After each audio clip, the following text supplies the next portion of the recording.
আচ্ছা, দিলীপ ঘোষ আবার পুরনো ফর্মে। তিনি কিন্তু বঙ্গ বিজেপির যে রাজ্য দপ্তর সেখানে একটা ঘর পেয়েছেন এবং কোনো পদাধিকারী না হয়েও দলীয় নেতাদের সাথে তিনি টানা বৈঠক করছেন। এই দিলীপদার ফিরে আসা রাজনীতিক হিসেবে কিভাবে দেখছেন এটা? মানে সিপিএম এর ক্ষেত্রে কতটা গুরুত্বপূর্ণ আমি জানি না, বিজেপির ক্ষেত্রে প্রচুর গুরুত্বপূর্ণ। হ্যাঁ, খুব দারুণভাবে দেখছি। বাবা, একটা বিজেপি নেতা বিজেপি করছে, কত বড় খবর! সত্যি তো এর থেকে বড় খবর আর কি হতে পারে? যে বিজেপি নেতা বিজেপি অফিসে ঘর পেয়েছে, কি আনন্দ!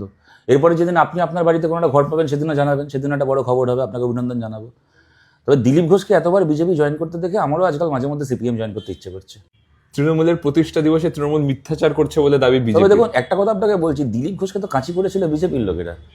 দিলীপ ঘোষকে তো আমরা কাঁচি করিনি, তাই না? ওনার এখন যে আক্ষেপ, ওনাকে কেন জেতা আসন থেকে সরিয়ে কেন ওখানে ওনাকে বর্ধমানে পাঠানো হয়েছিল? সিপিএম কি, তৃণমূল কি, কংগ্রেস তো পাঠায়নি, পাঠিয়েছিল তো বিজেপির লোকেরাই পাঠিয়েছিল।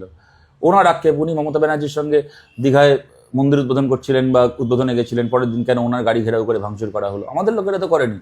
গদ্দার বলে ওনার গাড়ি ভাঙচুর শুভেন্দুর অধিকারীর লোকেরা করেছিল মেদিনীপুরে। সুতরাং ওনাকে যারা, ও বিজেপি কাছি করেছিল, বিজেপি আবার ওনাকে গাছে তুলছে, তাতে আমাদের কি করার আছে? বিজেপি নেতা বিজেপি করছেন, তাতে আপনাদের আনন্দ, আপনারা নাচছেন, ভালো নাচুন।